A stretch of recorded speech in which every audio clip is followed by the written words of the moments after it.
Perkenalkan, nama saya Valentina Putri Regina, NPM 227551118 dari kelas Akuntansi Perpajakan kelas 3D. Di sini saya ingin mempresentasikan mengenai penyajian laporan keuangan PSAK 1. Pertama, tujuan laporan keuangan. Laporan keuangan adalah suatu penyajian terstruktur dari posisi keuangan dan kinerja keuangan suatu entitas. Tujuan laporan keuangan memberikan informasi mengenai posisi keuangan, kinerja keuangan, dan arus kas entitas yang bermanfaat bagi sebagai besar kalangan pengguna laporan dalam pembuatan keputusan. Tujuan laporan keuangan. Laporan keuangan menunjukkan hasil pertanggungjawaban manajemen atas penggunaan sumber daya yang dipercayakan kepada mereka. Laporan keuangan menyajikan informasi aset, liabilitas, ekuitas, pendapatan dan beban termasuk keuntungan dan kerugian, selanjutnya kontribusi dari dan distribusi kepada pemilik dan kapasitas sebagai pemilik dan arus kas. Definisi laporan laba rugi adalah total penghasilan dari beban tidak termasuk komponen penghasil komprehensif lain. Laporan keuangan bertujuan umum. Selanjutnya disebut laporan keuangan adalah laporan keuangan yang ditunjukkan untuk memenuhi kebutuhan bersama sebagian besar pengguna laporan. Penyesuaian reklasifikasi adalah jumlah yang direklasifikasi ke laba rugi periode berjalan yang sebelumnya diakui dalam penghasilan komprehensif lain pada periode berjalan atau periode sebelumnya.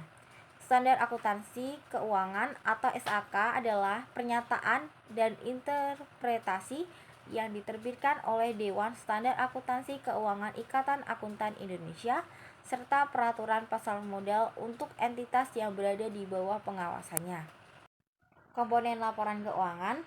Laporan posisi keuangan neraca pada akhir periode, laporan laba rugi dan penghasil komprehensif lain selama periode, laporan perubahan ekuitas selama periode, laporan arus kas selama periode, catatan atas laporan keuangan berisi ringkasan kebijakan, akuntansi penting dan informasi penjelasan lain, dan informasi komparatif untuk mematuhi periode sebelumnya sebagai ditentukan dalam paragraf 38 dan 38A. Laporan posisi keuangan pada awal periode komparatif sebelumnya yang disajikan ketika entitas menerapkan suatu kebijakan akuntansi secara retrospektif atau membuat penyajian kembali pos-pos laporan keuangan atau ketika entitas mereklasifikasi pos-pos dalam laporan keuangan sesuai dengan paragraf 40A sampai 40D. Informasi komparatif tambahan. Entitas dapat menyajikan informasi komparatif sebagai tambahan atas laporan keuangan komparatif minimum yang disyaratkan PSAK ISAK. Sepanjang informasi tersebut disusun sesuai dengan PSAK ISAK, termasuk informasi komparatif ini dapat terdiri satu atau lebih laporan keuangan, namun tidak terdiri dari laporan keuangan lengkap. Ketika hal ini terjadi, entitas menyajikan catatan informasi yang berhubungan dengan laporan tambahan tersebut.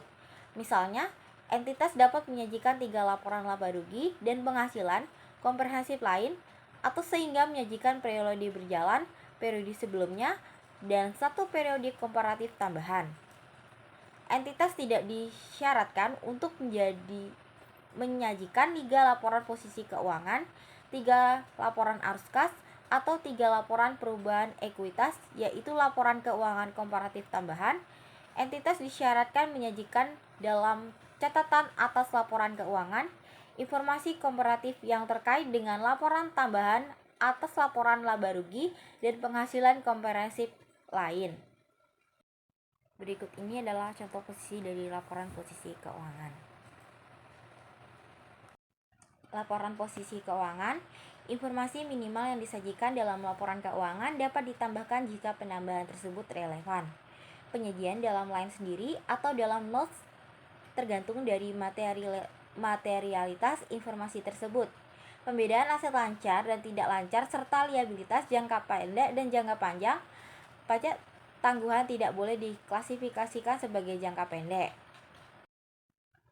Aset lancar. Klasifikasi aset lancar jika mengharapkan akan merealisasikan aset atau bermaksud untuk penjual atau menggunakannya dalam siklus operasi normal.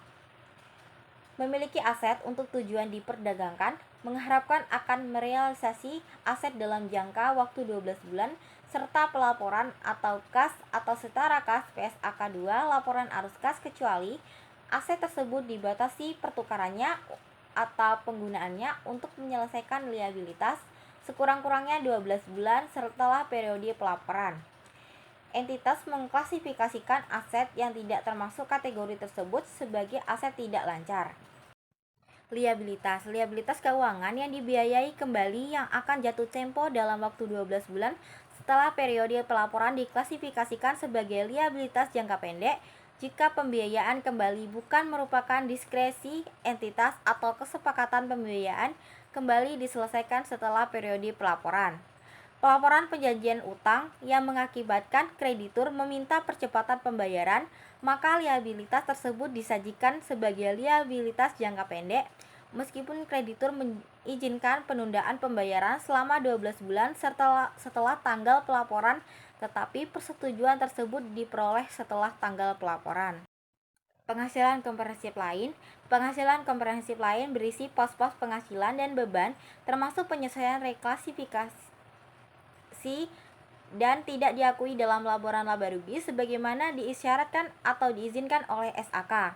Komponen penghasilan komprehensif, selisih revaluasi aset tetap, pengukuran kembali program imbalan pasti, laba rugi dampak dari penjabaran laporan keuangan, perubahan nilai investasi available for sales, bagian efektif dari keuntungan lindung nilai arus kas, bagian penghasil komprehensif asosiasi. Baik, sekian dari video pembelajaran yang dapat saya buat. Lebih dan kurangnya saya mohon maaf. Sekian dan terima kasih.